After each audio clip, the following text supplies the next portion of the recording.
A very good afternoon and welcome to Adbn News at 2. I am Cynthia Okosa. The Independent National Electoral Commission, INEC, is set to officially begin distribution of permanent voter cards on Wednesday, July 22nd, 2026, across Osun State. According to an official statement by the Osun State Resident Electoral Commissioner, Mrs. Oluwatoyin Babalola, this exercise is critical for voters ahead of the August 15, 2026 governorship election.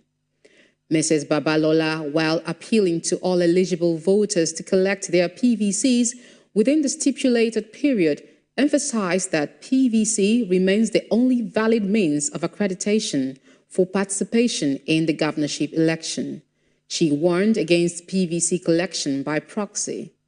INEC further added that after the registration area distribution, the exercise would continue at its local council area offices from Wednesday, July 29th to Friday, August 7th, 2026, also between 9 a.m. and 3 p.m. daily, including weekends. Meanwhile, the coordinator of NAN's Southwest Zone D, Adeyemo Josiah Kayode, and the Secretary General Oyetola Babatunde Yusuf expressed concern over the rising incidents of political violence, shootings, intimidation, and killings in the state. President Bola Tinubu has called on African leaders to jointly condemn the ongoing xenophobic attacks in South Africa, saying a united response would send a strong message that such intolerance is unacceptable. Speaking at the 69th ECOWAS Summit in Sierra Leone through Vice President Kashim Shettima, Tinubu said Nigeria had evacuated more than 1,490 citizens from South Africa in 7 batches and was ready to take further action if necessary. The president also reaffirmed Nigeria's support for the ECOWAS Compact for the future of regional integration and urged member states to strengthen cooperation in tackling insecurity, promoting democratic governance, and advancing regional unity. The Minister of Finance and Coordinating Minister of the Economy, Prof. Taiwo Oyedele, has defended the federal government's borrowing profile, telling the Senate that the Tinubu administration has not utilized up to half of the loans approved by the National Assembly, contrary to public perception. Oyedele made the clarification during a special Senate hearing on the state of the Nigerian economy while responding to questions from lawmakers over the country's rising debt profile, budget implementation, and continued borrowing despite improved revenue generation by government agencies. His response followed concerns raised by the Senate Chief Whip, Senator Tahir Munguno, who questioned the low implementation of the capital component of the budget despite record revenues generated by agencies.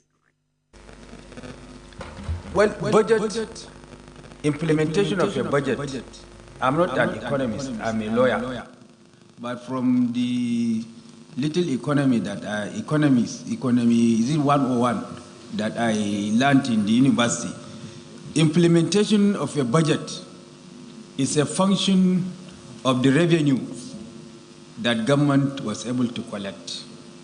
From the figures that you have read out and from the brief that we have gotten from the Nigeria Revenue Service, almost all the revenue generating agencies have exceeded their target of revenue collection.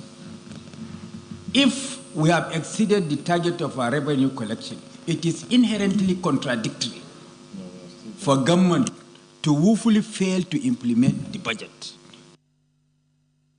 Senator Adamu Aliero also queried the continuous increase in government borrowing despite reports of improved revenue performance.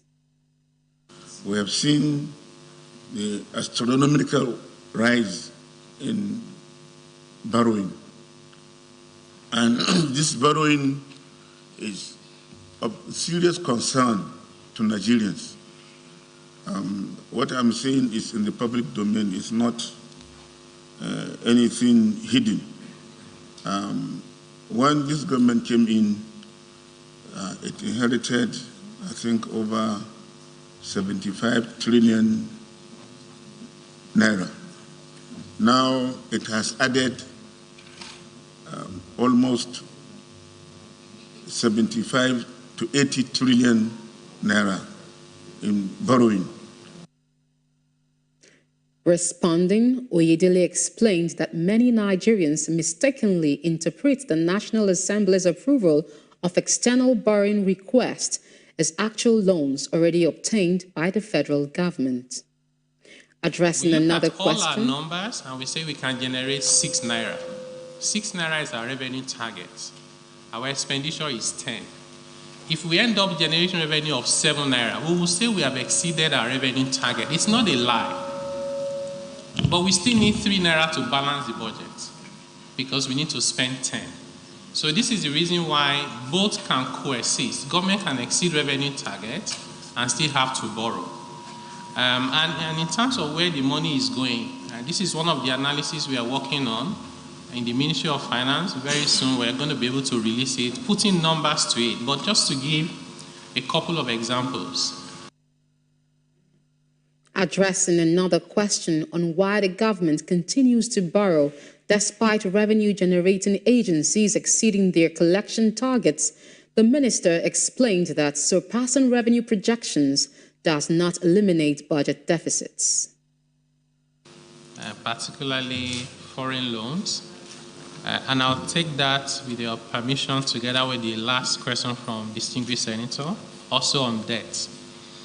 I think there is the need for some clarification in terms of how our debt numbers are reported.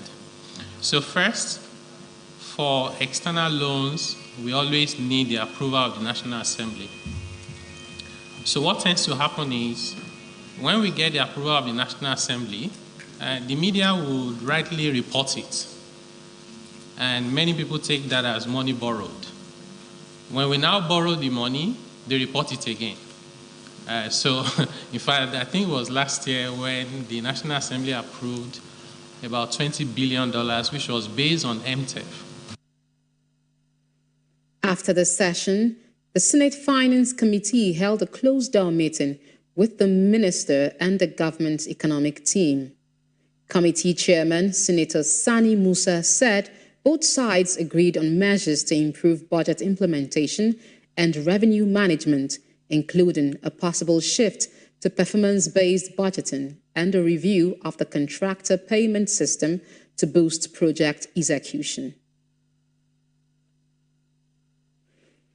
Questions over the appropriation of 1.3 billion naira to the Presidential Foreign Investment Promotion Council in the 2026 federal budget have prompted an investigation by lawmakers.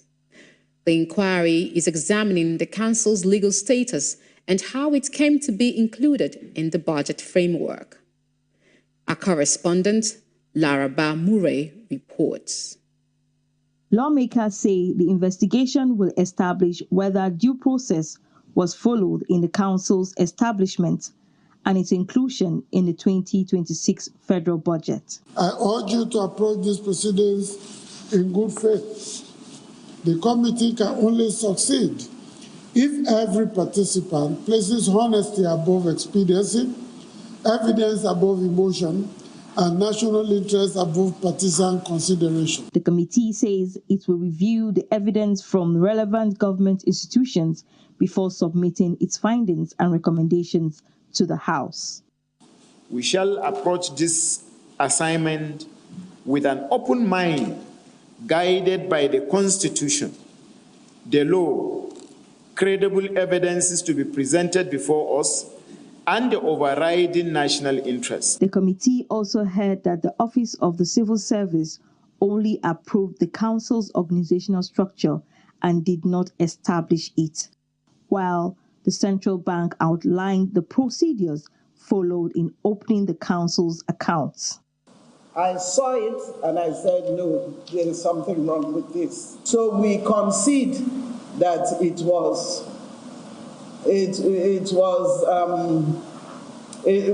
didn't do the best we ought to have done in cross-checking that document at the time it was presented. Actually poor accounts, but because our conversation is only on this council, that's why we mentioned 2. But actually there are 4 accounts on that list. Any additional document, we believe the Office of the Accountant General has that responsibility. The investigation continues as lawmakers seek answers over the council's legal status and its 1.3 billion budget allocation. Laraba Mure, Adbn News. Minister of Women Affairs and Social Development, Iman Suleiman Ibrahim, has urged the Mariam Babangida National Center for Women Development to expand access to its programs and empower more Nigerian women to become economically self-reliant.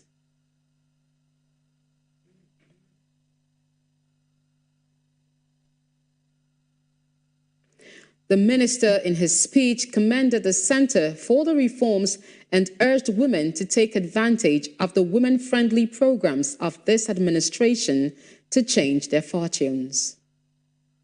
The center today have pronounced their Renovate vision. It's a 3-pillared vision, and I look forward to helping them actualize it. They'll be getting the necessary support. I'd like to use this opportunity to thank all our stakeholders. The Nigerian women were so excited. It's such a powerful time to be a Nigerian woman because all the touch has been shown on us. On her part, the DG pledged her commitment to driving the center as a special purpose vehicle for inclusion, equity, and social development. She presented her Renovate Roadmap 2.0 to the minister for approval. For us, it isn't just a pivotal moment for women in Nigeria. It is a pivotal moment in the center's history. As part of our ongoing institutional transformation, the Mariam Babangida National Center for Women's Development is being strategically positioned as a technical delivery vehicle for the Renewed Hope Agenda Social Impact Intervention, which is your principal advocacy, driving as the Honorable Minister of Women Affairs with a sharpened focus and intentionality on inclusion, equity, and community engagement. High point of the visit was the unveiling of a metal sculpture named Omalicha in recognition of the resilience of the Nigerian woman by the minister after undertaking a tour of the facilities. President Bola Tinubu's push to establish state police has taken another legislative step as the House of Representatives begins consideration of his executive bill. The proposal, aimed at overhauling Nigeria's policing structure to address growing security challenges, is now before lawmakers. Our correspondent, Laraba Mure, reports. The House Committee on Constitutional Review has commenced detailed consideration of the executive bill on state police. The bill was transmitted by President Bola Tinubu after the House rescinded an earlier state police bill to give priority to the executive proposal. It has since passed first and second readings.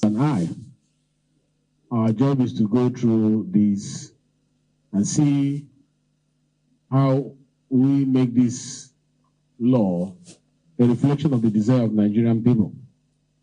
I must emphasize that the state police bill remains one of the signature constitutional reform initiatives of His Excellency President Bola Ahmed Tinubu. Deputy Speaker Benjamin Kalu, who chairs the Constitution Review Committee, says members will examine the bill clause by clause before making recommendations to the House. He says the Senate has already considered and adopted the bill with amendments, which the committee will also review as both chambers work to harmonize the legislation. Let me also bring you up to speed historically that the House and the Senate are working in tandem with each other, to make sure that this significant amendment is achieved. And I am sure that with the speed of light, when it gets back to the executive, that is going to be assented to quickly. The purpose of today's gathering is for us to consider this executive bill clause by clause and make appropriate recommendations to the House. With the House Committee on Constitution Review considering the executive bill from President Bola Ahmed Tinubu on state police, it is expected that recommendations from this committee will determine the next step of the House of Representatives. Laraba More, Adbn News. The Federal Capital Territory Police Command has recorded fresh successes in its fight against crime with the rescue of a kidnapped victim and the dismantling of a suspected car-snatching syndicate. FCT Commissioner of Police Ahmed Mohamed Sanusi said the command also arrested suspects accused of supplying logistics, illicit drugs, and other support to kidnappers, describing the arrest as a major blow to criminal networks in the territory. Security correspondent Fumilola Adeyemi has the story. The fight against crime in the Federal Capital Territory is gaining momentum. The latest operations by the FCT Police Command have led to the rescue of a kidnapped victim, the arrest of suspected criminals, and the recovery of arms, ammunition, and other exhibits displayed. Among those paraded were suspects alleged to have supplied food, logistics, illicit drugs, and other items to kidnappers, enabling them to carry out their operations. Kidnapping gangs do not operate on weapons and ransom alone. Our investigations have revealed that they also rely on the steady supply of illicit drugs and other stimulants, plus logistics, to sustain their criminal activities. The command equally announced the arrest of 4 policemen for allegedly extorting the chairman of the Independent Corrupt Practices Commission and the busting of a crime-snatching syndicate who specialize in robbing commercial drivers, particularly boat and Uber drivers of their vehicles. Preliminary investigations revealed that the suspects operate by posing as regular passengers, booking commercial vehicles through e-ride hailing platforms before attacking the drivers, dispossessing them of their vehicles and other valuables. The suspects were arrested with 2 vehicles, an ash-color Toyota RAV4 vehicle with registration number YAB240DL and a grey-colored Honda Civic vehicle with registration number ABC72JP. The Commissioner of Police said the success of the operation was made possible by intelligence from members of the public, urging residents to remain security conscious and continue to volunteer credible information to help command sustain the fight against crime. With the recent arrest of criminal elements within the nation's capital, the FCT Police Command is marching words with action as it vows to make Abuja safe for all residents. From the nation's capital, Fumilola Ade. Violence erupted in parts of Osun State following a clash between rival factions of the National Union of Road Transport Workers during protests over the control of motor parks. Police say the situation has been brought under control. The unrest reportedly began after one faction alleged it was denied access to a motor park, leading to a confrontation that disrupted commercial activities. Police responded to distress calls, dispersed the protesters, and deployed security personnel to affected areas to restore order. In the meantime, Osun State Police Command has appealed for calm and urged all parties to resolve their grievances peacefully. Authorities also warned that anyone found responsible for the violence would face persecution. Stay with us for more stories. We'll be right back after this timeout.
The renewed Hope National Media Team has continued its inspection of key federal and state projects in Kogi State, visiting Yagba West local government area and the Kaba-Egbe Road corridor to access ongoing investments in infrastructure and healthcare.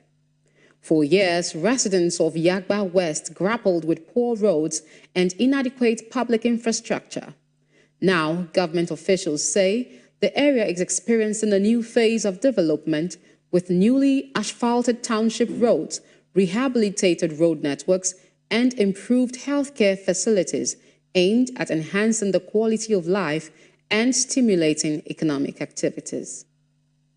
We are not only experiencing asphalt laying in Yagba West local government and Egbe to be precise, we are experiencing after laying, which is the rehabilitation of a township road of about 40 to 50 kilometers of road.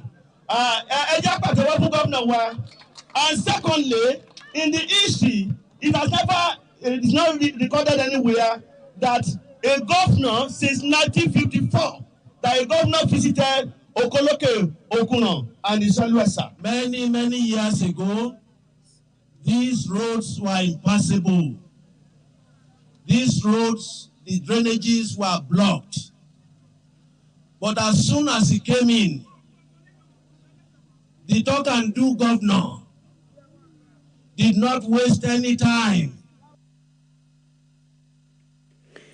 The media team also visited a comprehensive primary health care center where health workers acknowledged improvements in infrastructure but appealed for additional medical equipment and personnel to strengthen healthcare delivery.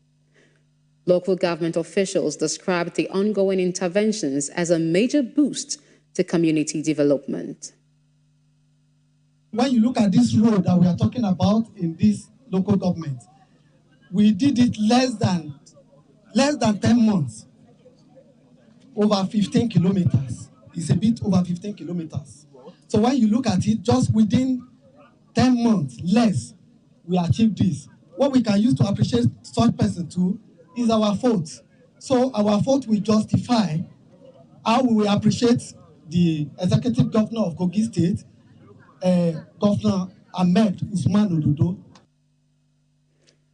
At the Township Road Project, Engineer Bolaji Taye, Director Road Maintenance of the Kogi State Road Maintenance Agency, Kogroma, explained that the 15-kilometer road was executed through direct labor, creating employment for local youths while ensuring quality construction with modern drainage systems and durable asphalt pavement.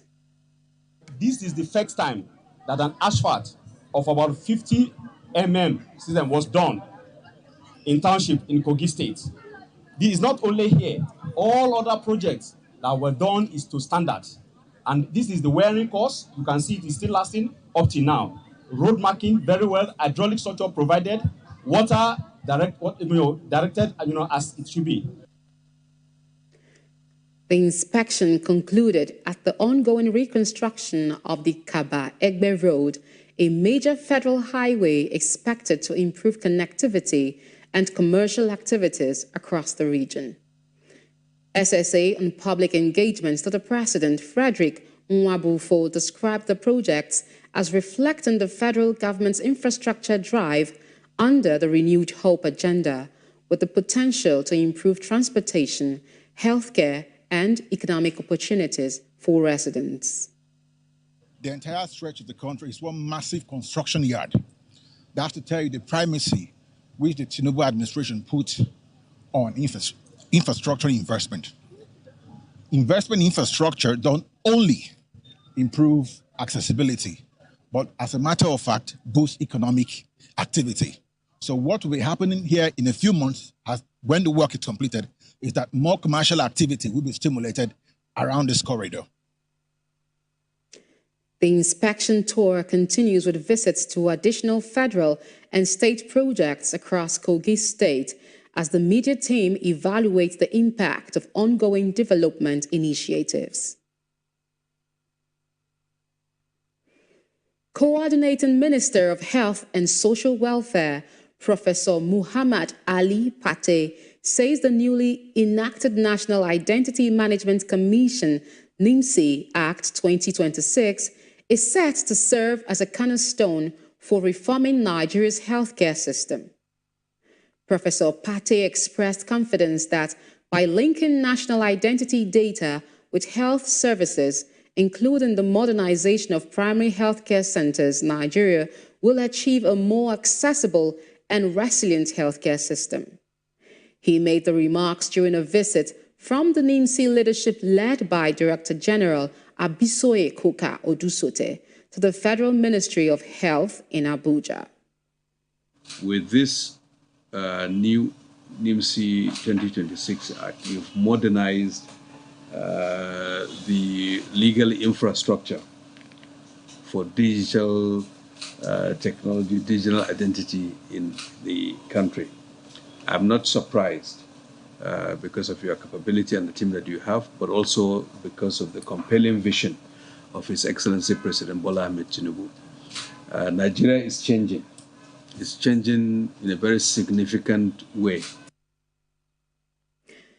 The minister emphasized that the integration will help expand health insurance coverage with the potential to surpass the target of 50 million enrollees, eventually moving the nation toward universal health coverage, in addition to the establishment of a health data and technology coordination office, which aims to act as a meta-level platform. With the new health data and technology coordination office that was established with Dr. Adbn as a coordinator, not to replace any of what the various MDs are doing. The PRS does its own, NHIA does its own, MPHCD does its own, NCDC, NIMC does its own, NIDJA does, but as a meta-level platform that will transform this, accelerate the transformation of the healthcare digital ecosystem. Responding, DG NIMC underscores the role of cross-sectoral collaboration in achieving President Bola Tinubu's digital identity reforms. I want to say well done for strengthening the foundation of the health sector in Nigeria. It's very important that we do this because you look at areas of maternal care, you look at areas of vaccinations for kids, you look at areas of health insurance, and just even trying to ensure that even the primary healthcare centers are up to, today's modern global practices, and bringing them, updating everything around it and making sure that people can have easy accessibility to healthcare, especially in the areas of malaria, just very, very simple things that, literally happen, and obviously ensuring that the mortality rate for pregnant women is reduced drastically. The Lagos state government has paid 3.1 billion naira in compensation to over 300 landowners displaced by public infrastructure projects across the state. Governor Babajide Sanwo-Olu presented the compensation checks, saying the payment reflects the government's commitment to fairness and responsible governance.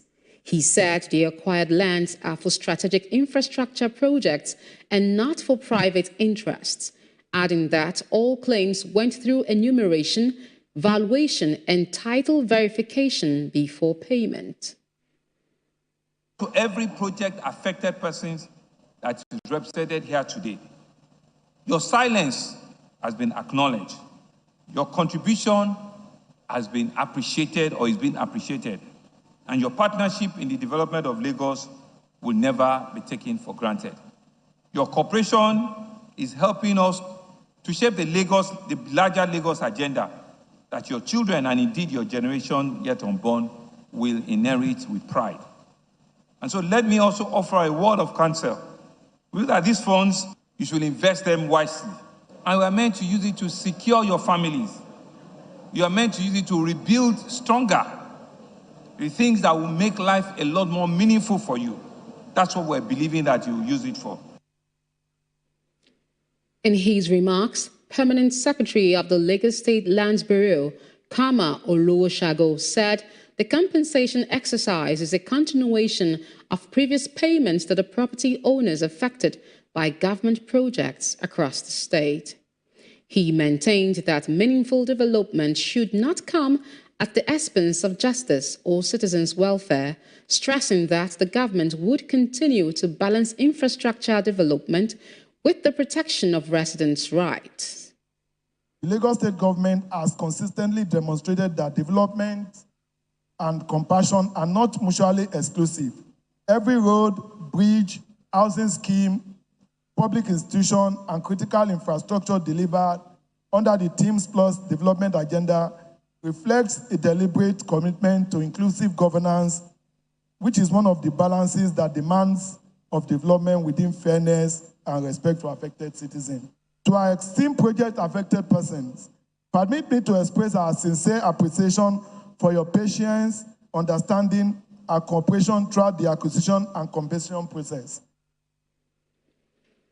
An environmental advocacy group, the Mangrove Conversation, has convened Sweet Crude Oil Dialogue, a high-level summit aimed at examining the impact of 7 decades of oil production in the Niger Delta region and chart a sustainable future. The program, held at the NCDMB Conference Hall, was attended by former President Goodluck Jonathan and Deputy Governor of Bayelsa State, Dr. Peter Akpe, who represented Governor Doye Diri. Correspondent Achinano Temple, who covered the event, now reports.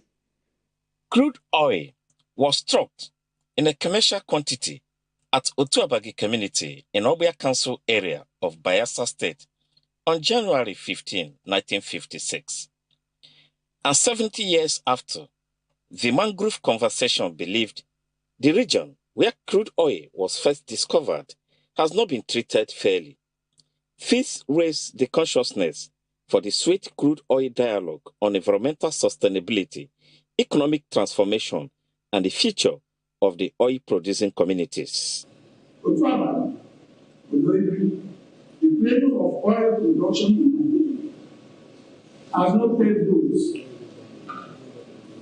no standard hospitals, no pipe-borne water, and no industries to enjoy the use of the region. What we have polluted and abandoned farmlands, streams and rivers that no longer yield fishes. The summit, with the theme, Through the Python's Eye, 70 Years of Oil and Gas Production in Nigeria, is hosted in collaboration with the Bayelsa State Government, Nigerian Content Development and Monitoring Board, NCDMB, Niger Delta Development Commission, NDDC, Renaissance Africa Energy, and Goodluck Jonathan's Foundation. Also featured keynote lecture and policy discussions to stimulate dialogue on improving oil and gas industry to the benefit of all and plan for better results in the next 70 years. The quality of the Niger Delta reminds us that development cannot be measured by revenue generation alone, and that development must necessarily improve the well-being of the people as well as protect the environment. Environmental justice is not just an optional policy aspiration, it's a constitutional, moral, and developmental imperative, especially in other climates. And I'm thinking that this should not continue. We must do something deliberate so that the future, the next 70 years, will be a different story. Let this dialogue look through the python's eye. Let the papers, panels, and proceedings emerging from this hall speak with evidence. Mangrove Conversation is an umbrella of eminent Niger Delta scholars, professionals, researchers, and academia committed to seeking for answers to the Niger Delta questions. From the NCDMB Conference Hall, Achinono Temple, Adbn News. Former Deputy Governor of Rivers State and Senator representing Rivers West Senatorial District, Dr. Ipalibo Hari Banigo, has urged young people to embrace skills acquisition as a pathway to self-reliance, employment, and national development. She gave the charge during the graduation ceremony of participants in a renewable energy training program on the installation and maintenance of lithium street lights in Obuama, Degema local government area.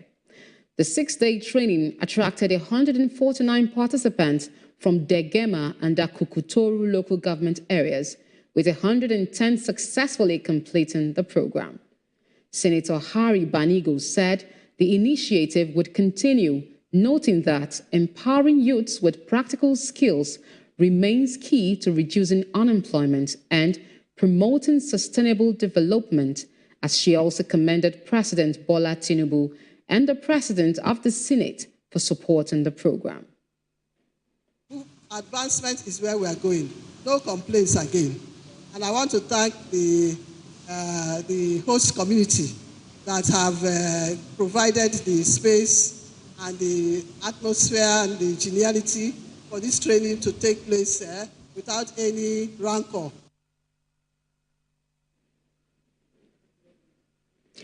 Facilitators described the training as a life-changing opportunity, while beneficiaries expressed gratitude, saying the program has equipped them with marketable renewable energy skills for future employment and entrepreneurship. So it's the beginning of a new journey, an experience that you may have had, but never in this time, an experience that will take us into a greater future. I want to thank you all for participating. I want to thank you for giving me the best support. Our participants can now explore career and business such as solar, street light installations and maintenance, sales and distributions of solar products, lithium battery maintenance and repair, technical support, community-based solar street light projects, establishing renewable energy enterprise that creates employment for others. The Corps Marshal of the Federal Road Safety Corps, Shehu Mohammed, has reaffirmed Nigeria's commitment to global efforts to reduce road traffic deaths and injuries. He made the pledge while representing President Bola Ahmed Tinubu at the United Nations high-level meeting on improving global road safety in New York.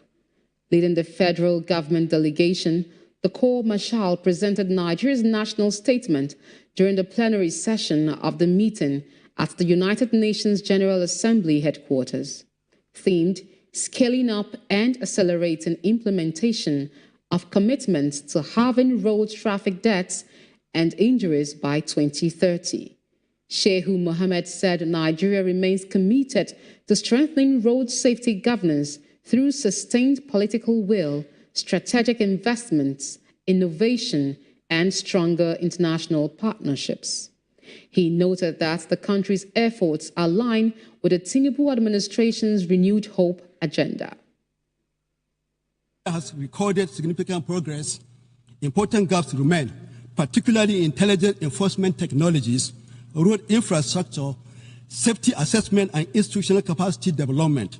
Nigeria, therefore, calls upon the international community to strengthen technical cooperation, facilitate technology transfer, and support sustainable capacity building initiatives to accelerate the achievement of our shared road safety goals. The road safety boss assured the global community that Nigeria would continue to work closely with international partners to build safer roads, save more lives, and contribute meaningfully to the achievement of the Sustainable Development Goals.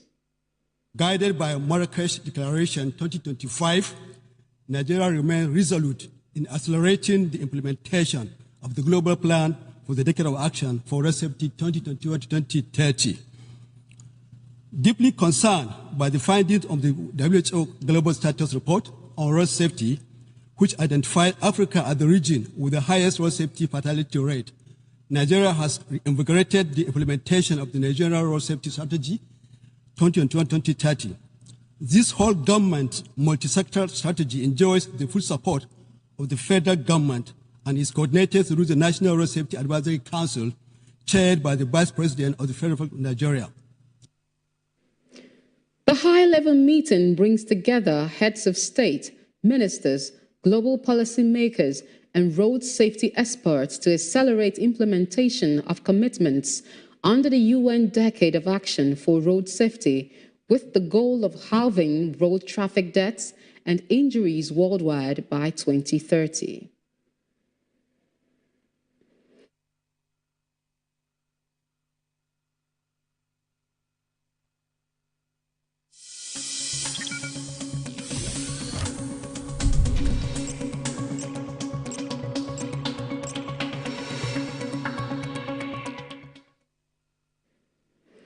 Nigerian Upstream Petroleum Regulatory Commission says Nigeria expects to unlock about 500 million barrels of oil from the 37 oil assets on offer in the ongoing commercial bid round as part of efforts to increase crude oil production and attract fresh investments into the upstream sector.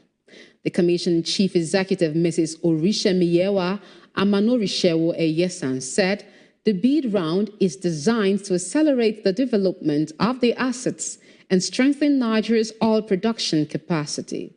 She explained that while the exercise is expected to significantly boost crude oil output, only a limited number of gas assets are being offered, reflecting the composition of the assets available for bidding. We're expecting almost 500 million barrels from these 37 assets of oil. We have very limited gas assets in this bidding round. We have basically one or two prominent gas assets, and we're looking at about 2 TCF of gas coming from this bid round.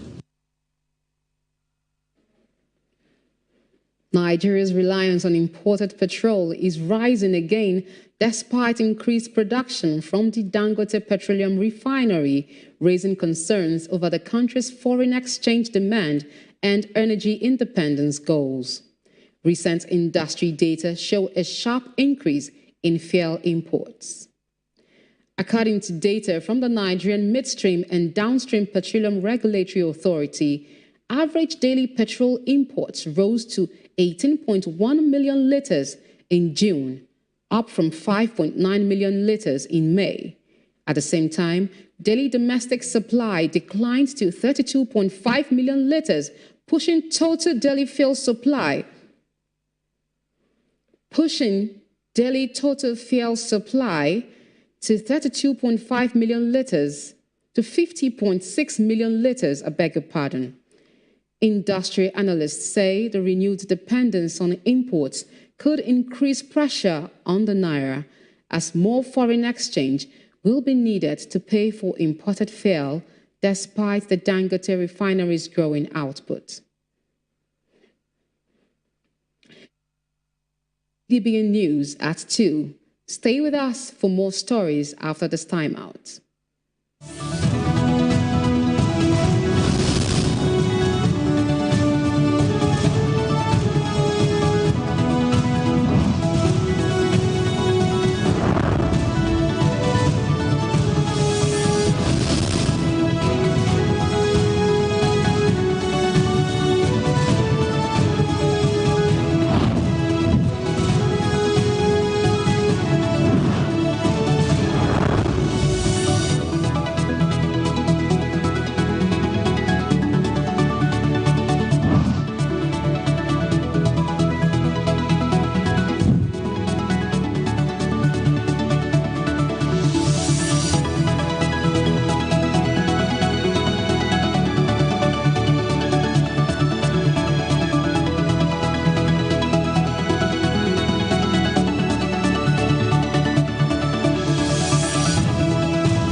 As West Africa grapples with growing insecurity, rising living costs, and shifting regional dynamics, ECOWAS leaders have reaffirmed that deeper economic integration and stronger regional security cooperation remain critical to delivering prosperity for more than 400 million people across the region.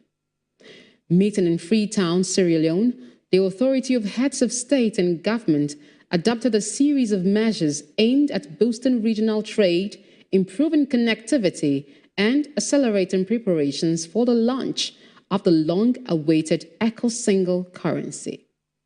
The summit brought together 11 countries, including Guinea's President Mamadi Doumbouya, as leaders deliberated on a pact for the future designed to strengthen regional cooperation and resilience. A diplomatic correspondent, Ama Marcus, reports.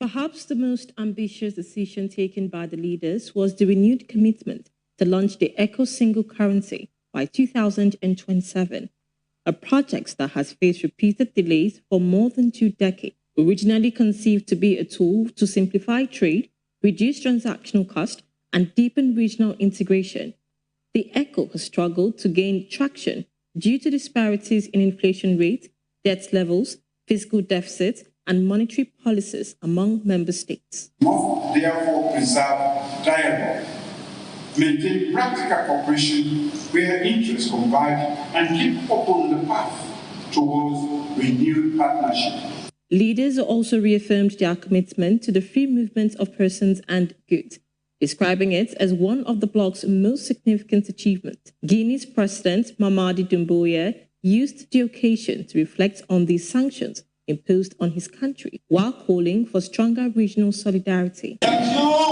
Sanctions are not the solution. Our region has too often chosen sanctions as a first reflex when they should be the last resort. Sanctions strike first and foremost the children in the classrooms, women in markets, and men in fields and workshops.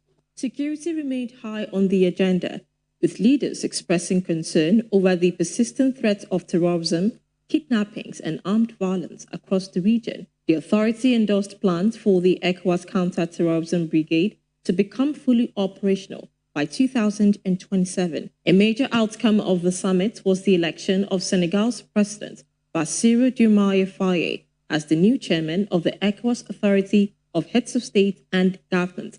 As the new leadership teams prepares to take the reins, the success of the bloc may be ultimately judged not by declarations and communiques, but by its ability to deliver tangible results for the people it serves. Ama Marcus, Adbn News. Global oil prices climbed sharply as fresh attacks spread across key Gulf energy routes, rising concerns over possible disruptions to crude oil supplies and international shipping. Brent crude traded close to $90 per barrel, its highest level in weeks. The surge follows escalating tensions involving the United States and Iran, with attacks threatening major oil export infrastructure and shipping lanes, including the Strait of Hormuz. The renewed conflict has heightened fears of supply shortages in global energy markets. Analysts say prolonged disruptions could push oil prices even higher, increasing fuel costs and inflationary pressures worldwide, while governments and energy markets continue to monitor developments closely.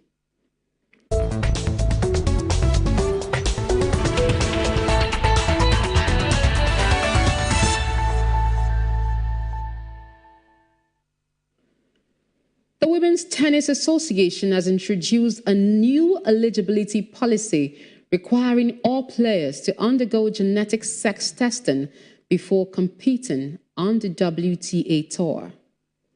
The revised policy, which comes into effect today, requires players to provide a cheek swab, blood or saliva sample to determine the presence of the SRY gene, a gene located on the Y chromosome that is associated with the development of male biological characteristics. Players will be tested only once during their lifetime, and only those who return a negative result indicating the absence of the SRY gene will be eligible to compete on the tour. The WTA's previous policy, introduced in 2024, permitted transgender women to compete provided they had maintained testosterone levels below 2.5 nanomoles per liter for at least 2 consecutive years. AFC Bournemouth midfielder Alex Scott has rejected a new contract offer, fueling speculation over his future amid growing interest from several Premier League clubs. Bournemouth had made securing the England under-21 international to a new long-term deal one of their priorities this summer, but negotiations have yet to produce an agreement. The development comes with Arsenal, Manchester United, Tottenham Hotspur, Manchester City and Chelsea all monitoring the 22-year-old. Scott joined Bournemouth from Bristol City in 2023 for £25 million and still has 2 years remaining on his current contract. And that's it on the ADBN TV News. Remember to watch us live on DSTV channel 258 and on StarTimes channel 140, Avo TV app, Limex World TV app, and Niger TV app. For more stories, visit our website at www.adbntv.com. You can also watch us live from every part of the world by logging on to www.adbntv.com/live. And I remain Cynthia Okosa. Have a very good afternoon.